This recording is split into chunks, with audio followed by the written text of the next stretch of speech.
Muhle uJesu wethu bazalwane egameni kaJesu. Siyabonga kakhulu, siyambonga ubaba wethu osezulwini, siyambonga uNkulunkulu osambulelayo izwi lakhe. Sithola amaqiniso ukuthi singobani kahle hle uma sikholwa iNkosi uJesu indodana yakhe. Uzazi ukuthi umuntu omkhulu kanjani ngokaNkulunkulu nothi ngokwestandard salelizwe. Lelizwe linama measurements alo aliwabekile to measure people according to its standard, according to worldly standard. But thina bazalwane we are contrary different from what we know according to the standard of this world. Thina kwethu kuhluke nje kakhulu impela, empeleni intshonalanga nempumalanga. So ke sinendlela esibizwa ngayo ezulwini. Ngifisa ukuthi ke bazalwane njengamanje kunama questions few engifisa ukuthi siwabuke, siwabheke, sikhulume ngawo. Mhlambe azoyiclarifya, azoyicacisa kangcono lama questions indaba yombuso kaNkulunkulu. Sizofunda ivesi laphana ivesi sofunda isambulo chapter 11, right? Isambulo chapter 11 uverse 15 wakhona. Sizobuka ama questions bazalwane. Njengamanje iquestion yokuqala, what to rule.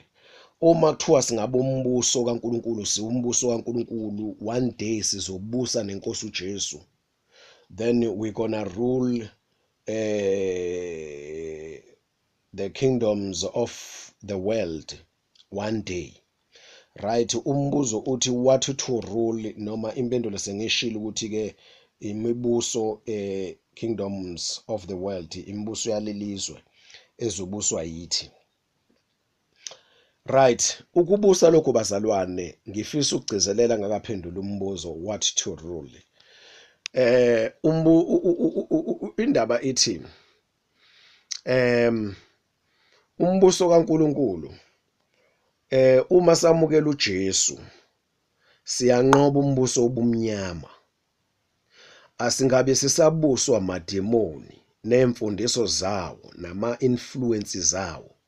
Amademoni abusa abantu financially, abusa abantu materially, abusa abantu physically, abusa abantu health wise, ngokubagulisa, abusa abantu abagqilaze ngokuthanda izinto, ngama drugs, izono zonke, indlela amademoni, indlela uSathane abusa ngayo abantu leyo. So ke uma ngabe ke sesingena embusweni kaNkulunkulu, sesikholwa iNkosi uJesu, yayisifaka imithetho yasembusweni wasezulwini, kingdom of heaven, kithina, then kubulawa iconnection phakathi kwethu nentando kaSathane, nentando yezwe. Singabe sisaba nayo into yokuthanda nokuhalela anything ethinta lelizwe, siluze appetite. Umfana kade wathanda amantombazane eyisoka lamanyala, intombazane kade ithanda abafana isifebe iqoma nje iziquleke. Mase ngena uJesu luyaphela uthando lokuqoma, luyaphela uthando oluningi lokuthanda bonke abafana, nokuthanda bonke amantombazane noma abantu besifazane noma abantu besilisa, ngoba kusibona ingane kuphela eqomayo neqonywayo. So isono, thandizwe, i-competition ukuthi ufuna ukuvela ukuthi ungcono ngezinto eziphathekayo, ukhukhumale ukuthi wena you've made it in life, uachievile, uthembe lezo zinto ukuthi la uhamba khona uzohlonishwa ngazo ngoba bezibona bekubona ukuthi wena usestandardini esingcono esiphezulu. So ke yonke lonto ukubuswa uSathane nezwe uma ngabe umuntu enalo mqondo. Uma sikholwa iNkosi uJesu sithola umoya, simukela umoya, siphiwa umoya ongcwele, sithole singena sibe nama qualities, sibe nama characteristics, sibe nezithelo zokuthobeka, sibe ngabathobekileyo, sibe ngabanelisekayo.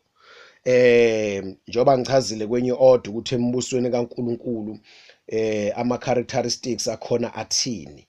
Then enye into ekhona embusweni kaNkuluNkulu umuntu abonakala ngayo humility, intobeko. Then uthola ukuthi umntwana kaNkuluNkulu uthobekile, akekho proud.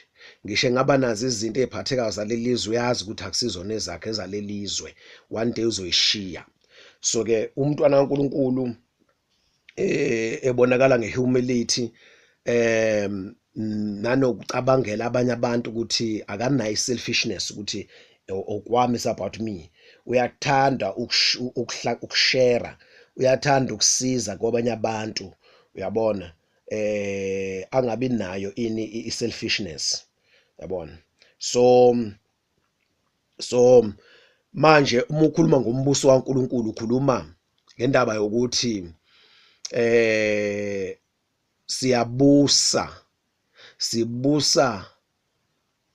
siyabusa nje ezweni lokomoya.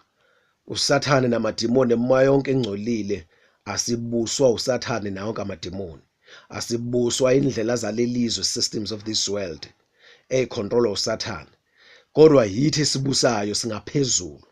Lokho kuba ngaphansi kwethu, asicontrol, asilawulwa indlela zokuphila zalelizwe, ingqondo, ukucabanga kwalelizwe, impumelelo yalelizwe, pride yalelizwe, imaterialism, asicontrolwa yilonto. So ke ukumukela uJesu kukwenza ukuthi ubuse. Ukubusa is to be above something, is not to be controlled by that thing, but you are able to control that thing. So thini ithi esicontrolayo lezo zinto. So ke asenzi intando yezwe, intando yenyama, intando yenkanuko zalelizwe, inkanuko yamehlo, uyabona, nokuyigqaja nokuyigabisa ukuthi unani. Asibuswa ilezo zinto, kodwa thina siyabusa kulezo zinto. So ke uma sesingena embusweni kaNkuluNkulu ngokukholwa, sasindiswa, sazalwa kabusha, sibonakala ngalokho. So ke manje kuyamangaza ke ma ubuka ke istatus sebandla, i-state of the church worldwide, ukuthi sigijima sifuna izinto njengabezizwe. Ingane zethu ivuka ekuseni ifuna impumelelo yalelizwe, ekoleni zabahedeni, abavuka baya emsebenzini, language amabhizinisi, amathenda la ize kune corruption, abantu abasanendaba. So amakholwa asindisiwe abusy exactly endaweni lapha abahedeni bebhizi khona, ngendlela ababhizi ngayo, meaning basabuswa yilezi zinto. So ke njengoba sifunda kanje bazalwane, uNkulunkulu uzosikhulula ukuthi siwumbuso thina kaNkulunkulu. We are no longer slaves of anything pertaining this world. So masiphumile kuma systems alelizwe awumbuso obumnyama, sangena embusweni okhanya. Manje asisabuswa isisu, indaba yokudla, yabona, sisabuswa yiyo ingqondo yethu, silawule yiyo. So mayithi uJesu ningakhathazeki, yabona, ukukhathazeka, you have to do something ngoba ukhathazekile ukuthi i-future izoma kanjani, how am I going to survive. So ke ukubusa siyachaza ngaleyo ndlela ukuthi uma singababusi siyabusa kuqala ngokukholwa inkosi uJesu, sithola amandla, simukela umoya ingcwele, sibe ngaphezulu kokucabanga kwama systems, kwabantu abakuma systems alelizwe acontrol usathana, influence usathana. So ke then ke already ke singasho ukuthi ke siyabusa. Then apart from that kuyeza ukubusa okuliteral, la inkosi uJesu mayibuye kwesibili emhlabeni sizobusa literally. Imbuso yomhlaba yonke izoshifta, izogudluka. Uyabona makuthiwa ezepolitiki kuyavota bese iqembu elithile liyawina, then kade kuneqembu elithile upresident ekhethwe khona, manje sekuyina iqembu ke elisha, sekuzokhethwa upresident omusha ngokweqembu eseliphatha. So manje usuyabona ke manje ukuthi ke literally, physically kune shifting. So kune reshuffling lapho kunokushintsha kwezinto indlela kade zimi ngayo, kunenguquko. So ke la emhlabeni kuzoba nenguquko when Jesus comes in his second coming, eseza nathi sizobusa la emhlabeni. So ke azoqheluka, azokhwesha, azoqhela, azogudluka, azosuswa amakhosi omhlaba bese kuthatha thina over, and umhlaba uzolungiswa ubuyiselwe kwi-original state, so uthi ube muhle, because abantu balelizwe namakhosi abo bawudestroyela umhlaba ngani, ngokuhlakanipha kwabo. So ke lapho sobe sesibusa literally ke lapho ke. Okay, ngithi asivule isambulo chapter 11 verse 15, sifundeka uverse bani, uverse 15 fundeka nje egameni kaJesu. Right.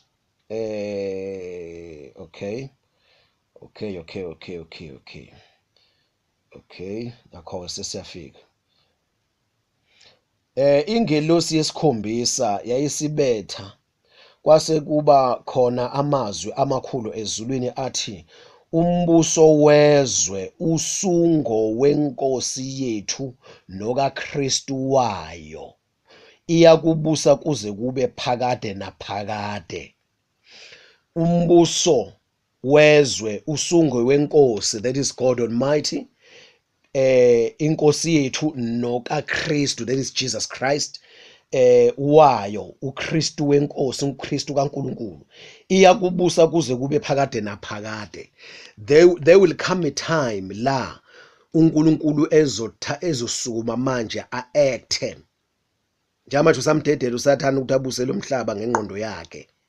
Thina njengamanje kushumayela ivangeli to extend God's kingdom on earth, ukuthi kube babe baningi abantu abangena embusweni endaweni ezahlukene. Malithi iBhayibheli kuMark chapter 16 verse 15, nishumayele kukho konke okudaliweyo. So ke manje senziwa lokho, we are taking over abantu. We are taking over not izinto in material world, not in material things zalelizwe, but sithatha abantu akade bethunjwe usathane ngamandla kaNkulunkulu, ngamandla egama lika Jesu, ngamandla kaJesu Kristu, ngamandla kaMoya Oyingcwele, sibabuyisele embusweni kaNkulunkulu. Njengoba ngikhuluma kanjena nje uzwa le ndaba, then uNkulunkulu umvumele asize impilo yakho, udele konke walelizwe, uyaphuma embusweni obumnyama okugqilazile ungene embusweni okhanya wenkululeko, ube ngukhululekile impela. But kuzofika isikhathi lapho uNkulunkulu ethatha over, exosha usathane emfake esogweni. Ngifundisile kwezinye indawo lapho kwenye ama-audio, mfake esogweni usathane namademoni, kuqedwe bonke abantu ababa emhlabeni. Then ke bese ke uNkulunkulu esebusa, and uyobusa kuze bephakade naphakade. uJesu Kristu baliwe lapho, and thina siwumzimba kaJesu Kristu. Uma kubala uJesu Kristu kubalwa nathi futhi. Uthi uJesu nganqoba ngahlala nobaba ehlalweni sakhe sobukhosi, then uthi nathi masinqobe uyosenza ukuthi sihlale naye ehlalweni sakhe sobukhosi. That means we'll be together. Makhulunywa ngenkosi uNkulunkulu kanye noKristu wayo, iyakubusa kuze kube phakade naphakade. That is us, and also us, we are included there. Sifakiwe lapho nathi, siyingxenye yalokho, leso sethembiso leso. Right, kuzobuswa ke umbuzo uthi ke what to rule. Sizobusa ini umbuso wonke wezwe. Yabona, siyakubusa umbuso wonke wezwe. Then umufunda lapha no Genesis chapter 1 verse 28, nibuse phezulu kwezinhlanzi zonke izinkomo. Inkomo zikhuluma ngawonke domestic, representa igamti inkomo. Cattle representa yonke into ekuthiwa domestic animal. So sibuse phezulu kwemfuyo yonke, phezulu kwezilwane zonke enabuzelayo ehamba ngamasonto amane, then inyoni zezulu siyobusa phezulu kwalezo zinto, literally bazalwane. So abantu njengamanje babuswa yilezi zinto. Ingakho namhlanje bafuna ukuphila, bahlaba imbuzi, bahlaba inkomo, benza imisebenzi, ngoba manje babuswa ukuthi lezi zinto ziyanikeza amandla. Babuswa ilwane ethile edalwe uNkulunkulu, bafuna inhlanhla kuzo bayisebenzise, benza imikhuba ethile, basabuswa imvelo. But thina sikhishiwe manje kulomqondo, thina singababusi. So lezi zinto zonke singaphezulu kwazo, zizwa ngathi sinamandla phezulu kwazo. Siyabonga kakhulu ke bazalwane, bengithi ngichaze lokho kule audio egameni elihle leNkosi yethu Jesu. Amen.